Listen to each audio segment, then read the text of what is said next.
The only thing sometimes is dating it, putting when he says, I want to be on Walter Cronkite, you know, which is really showing the time it was made in. This was filmed in 1973, that's almost 40 years ago. Yeah. Your life has been closely intertwined a little bit with the Manson family and all of this. Well, that's the serious thing that I sort of in role models sort of apologize even for, in a way, using that in such a smart-ass way with the victims and all the families and everything. So, and my sort of very serious trying to get one of Leslie Van Houten, one of the persons that were very unfortunately involved in that case. So it's very changed, but yes, I went to that trial, and you can see the influence in these two movies, Pink Flamingos and this, was very, very influenced, because we were trying to scare hippies, and in a way that was humor, and thank God I had the outlet to do all this stuff, or God knows what it would have been like, but unfortunately they did it for real, and it all happened at the same time. So it's a very complicated story, which isn't funny, actually. But I do see that when I see these movies, yes. And the ending, it's basically prophetic, what people will now do to be a celebrity. It's way beyond time. And I'm against the death penalty very much. I think, you know, that when they were trying to give it to Casey Andrews or whatever, that's why she got off, because you can't threaten that for people, really. I mean, I'm mostly 99.5% against it, yes. And last night at the American Cinematheque Award, Robert Downey forgave Mel Gibson and brought him up. Well, Mel Gibson didn't do anything to him, did he? And your book, you know, you're behind Leslie. What level can people forgive, and what is that? I believe in forgiveness, but I'm not a victim, you know? I'm talking about forgiveness from society's viewpoint. She met a madman when she was 17. She's been in jail for 40 years. They tell her there is parole for someone that does good time, which she certainly has. And that's what I'm arguing. But I also, in my book, Role Models, talk all the things that the victim's family say against her, so which I think is fair, even though a defense lawyer doesn't ever do that. So it's a very complicated story. And but I do believe that people can get better after something really terrible that happens, and she should have gone to jail. But 40 years is a long time. Yeah. I'm going to open up some audience questions right there. What kind of underwear do you wear, John? Gap boxer shorts. I love it. Right there. High five. Hi, it's a two-parter. I wanted to know what your favorite present that you ever received from a fan was, and I actually have a present for you. Oh, wow. I wish I remember his name. Somebody gave me a painting of the wallpaper in Don Davenport's apartment. Oh my God. Painting. I really like that. So, Tell me that's not the shit. Let's see what this Came is. right out. Oh, my glasses off, so I don't want to rip the paper. Hold on. Oh my God. Jail weddings. Is this music for jail weddings? Yes. Yeah. Good. Very nice. Very nice. Yeah. Thank you. Now we're going to be signed up here afterwards. You can, right there. I need to ask another question. Well, Divine, I remember Divine took lessons from a man named Mr. Castor at the YMCA as a man, and he never asked any questions. He didn't know what it was for, and he came to that night, and he just burst out laughing when he walked in and saw what it was. And he was very good, though. He talked Divine good because Divine was really frightened to do that flip. And Mr. Castor, I salute him. He was his teacher, and I think I had enough budget for maybe 3 lessons. And but he came that night, and he talked Divine through it. And you can see how happy Divine is once he does it. When he gets up, he's so excited because I told him if he did it, I would never do a second take. So Go, Robbie. right there. I know you're a big fan of William Castle films, and I've always wondered why you've never done any type of like horror or thriller movie. Well, I haven't done a horror film, and my mother thinks they all are, I promise you.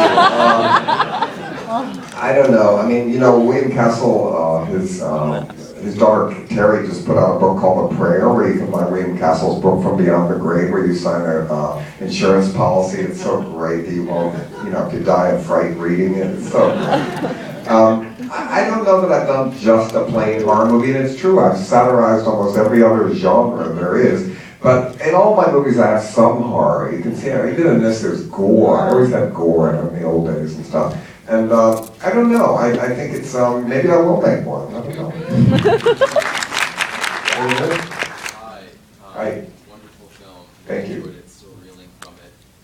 With the kind of recent explosion of LGBT rights, and we're seeing kind of a liberalization with this young generation, have you noticed a difference in the reaction between the young people who saw your films, say in the 70s, juxtapose that with today? I think the audience that saw my films in the beginning and the audience here tonight is very, very similar. It's people that don't fit in their own minorities. You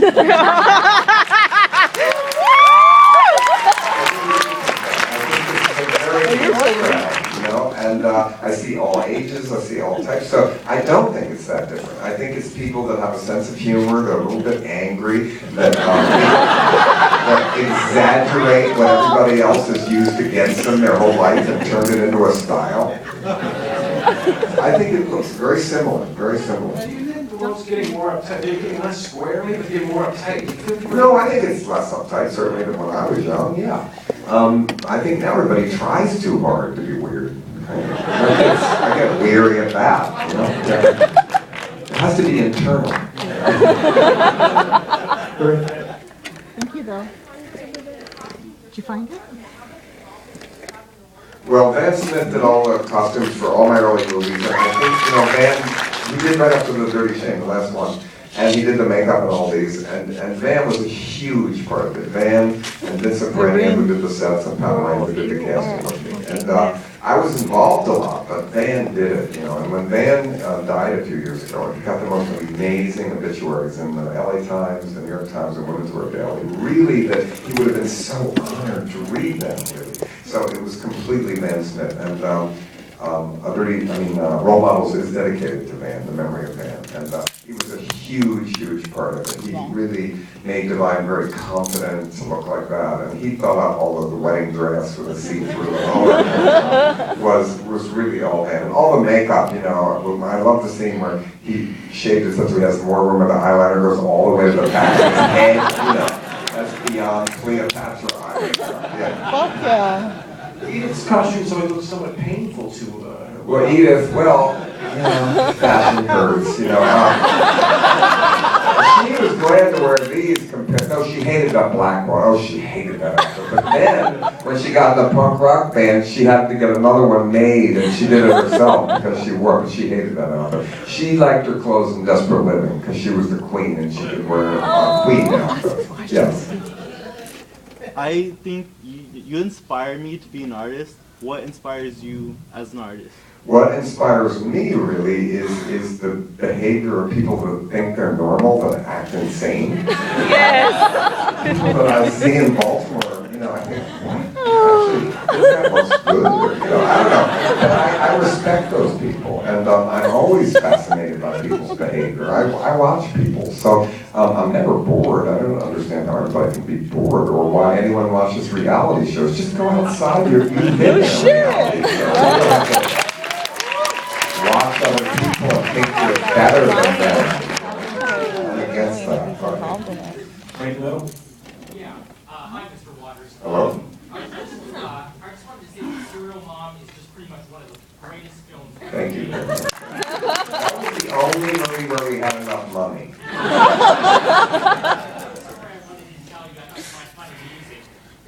My father's always been like a real mouse. I mean, very passive and everything like that. And ever since I saw Serial Mom, I always asked her, why can't you be more like Beverly? She totally hates the film. Really? My mom likes it, and I thought she'd be uptight. She said, I am like that. I hate people that chew gum. I do too. And I'm worse about wearing white after Labor Day. I'm more fashion. I think you can't wear velvet before Thanksgiving. You can't wear patent leather before Easter. Men should never wear leather pants unless you're a Nazi or Jim Morrison. Men over 25 in skinny jeans is mortifying. Tube top is bad for anybody. And, if you notice the belt first, that's belt abuse. Never do that. And also, if you're old enough to remember a style the first time, you are too old to wear it again.